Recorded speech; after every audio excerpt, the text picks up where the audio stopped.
Assalamu alaikum, šehu Jusufu od slušalaca na kanalu Islam put do dženneta. Pitanje: šta savjetujete braći u ovim situacijama gdje određene skupine, određene zajednice javno omalovažavaju braću smatrajući ih sektom i nepoželjnim u Bosni i Hercegovini?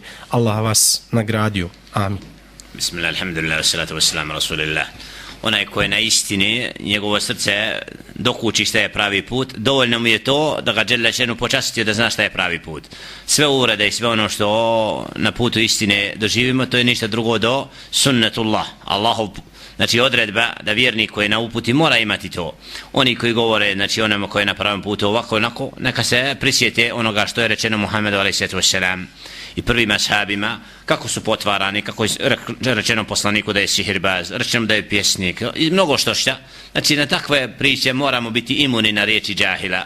A oni koji tragaju za istinom sigurno da uviđaju da nije isti onaj koji zna, koji proučava din i vjeruje onaj. Tako ne možemo sve ljude uzeti i staviti u isti stepen, jer ima oni koji su dobronamjerni, oni koji nisu i slično. Znači naša je da se ustrajemo na istini i Allah subhanahu wa ta'ala je garant pomoći oni koji su na pravom putu.